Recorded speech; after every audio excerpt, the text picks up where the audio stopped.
بسم اللہ الرحمن الرحیم. السلام علیکم. آج ہم پڑھیں گے دی انٹرنیشنل پولیٹیکل اکانومی. تو گلوبل آؤٹ کمز پر ہم انٹرنیشنل پولیٹیکل اکانومی میں یہ اسٹڈی کرتے ہیں کہ گلوبل آؤٹ کم پر اکنامک اور پولیٹیکل فیکٹرز کتنی اثر انداز ہوتی ہے. اس سے پہلے کے نظریات میں ہم دیکھتے تھے کہ international public opinion world war سے پہلے اور دوران اور بعد کے جو چند سال ہے اس میں انٹرنیشنل پبلک اوپینین کو بہت زیادہ امپورٹنس دیا گیا. ایون اس انٹرنیشنل پبلک اوپینین کی وجہ سے ویتنام وار سے جو ہے وہ امریکنز نے یونائٹڈ اسٹیٹس آف امریکہ نے وِدڈرو کیا اور اسی کی وجہ سے وار آن ٹیرر جو ہے افغانستان میں شروع کی. تو کیا کرتے ہیں تو پولیٹیکل اور اکنامک فیکٹرز کس طرح سے گلوبل آؤٹ کم پر اثر انداز ہوتے ہیں. تو انٹرنیشنل پولیٹیکل اکانومی میں ہم یہ اسٹڈی کرتے ہیں. اگزامپل کے طور پہ میں نے آپ کو U S A and China کا جو ٹریڈ وار تھا یا ٹیرف وار تھا وہ سمجھایا. پھر ہم اس سبجیکٹ میں کیا اسٹڈی کرتے ہیں؟ How historical events, political decision, economic factors have shape modern global economy. تو ہم اس سبجیکٹ میں اسٹڈی کرتے ہیں کہ کیسے ہسٹوریکل ایونٹ جیسا کہ ورلڈ وارز ہو گئے، عالمی جنگیں ہوگی، انٹرنیشنل ڈپریسیشن ہوگا 2016 کا، یا جو 9/11 کا اٹیک ہوا، یا جو جتنے بھی اکنامک ڈیلز ہوئے یا یورپین کنونشنز ہوا، تو ان سب کا گلوبل اکانومی جو ہے اس پر کیا اثرات ہیں. ہمارے گلوبل اکانومی میں آپ کو اس طرح سے سمجھاؤں کہ ٹرانس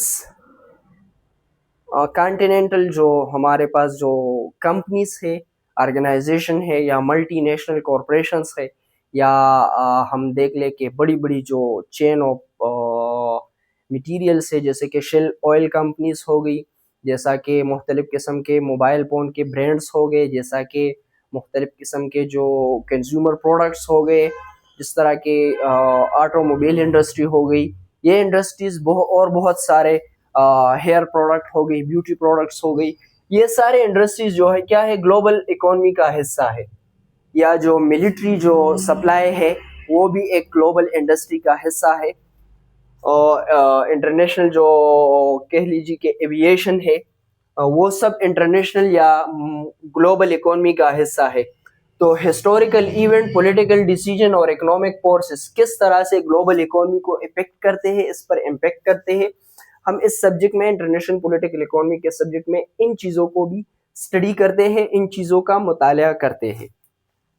اب ہم یہ سمجھیں گے کہ کیوں ہم why international political economy. Simple الفاظ میں راؤنڈ اپ دیتا چلوں اس سبجیکٹ کے ڈیفینیشن اینڈ انٹروڈکشن کا. کیا ہے کہ ہم انٹرنیشنل ریلیشن شپس کے اسٹوڈنٹ کے لیے، پولیٹیکل سائنس کے اسٹوڈنٹ کے لیے، یا اکانومی گلوبل گورننس کے اسٹوڈنٹ کے لیے ان چیزوں کو جاننا کیوں ضروری ہے؟ کیونکہ ہمیں کیا ضرورت پڑتی ہے؟ ہم گلوبل اکنامک ایشوز کو اسٹڈی کرتے ہیں.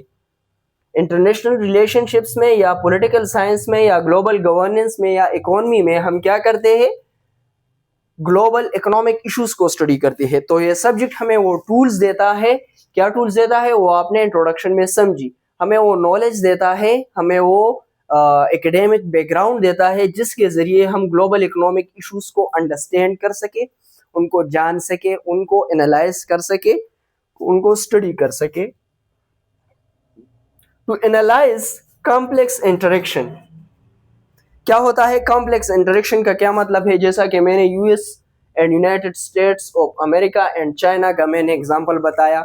اب بتایا کہ پاکستان اور یونائٹڈ اسٹیٹس آف امریکہ کی جو ریلیشن شپس ہے، یا پاکستان انڈیا اور یورپین یونین کے جو ریلیشن شپس ہے، یہ ریلیشن شپ اس طرح سے ہے کہ they are a complex form of interaction. یہ کیا ہے؟ کمپلیکس فارم آف انٹریکشن ہے.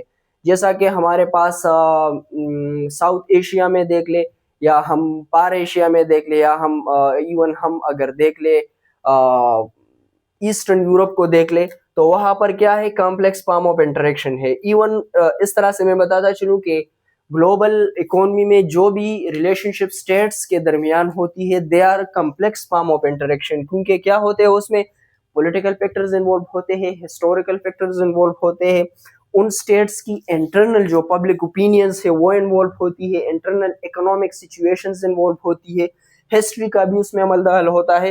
تو کیا ہوتا ہے, یہ انٹریکشنز کیا ہے, کمپلیکس فارم آف انٹریکشنز کو انالائز کر سکے, اس کو سمجھ سکے.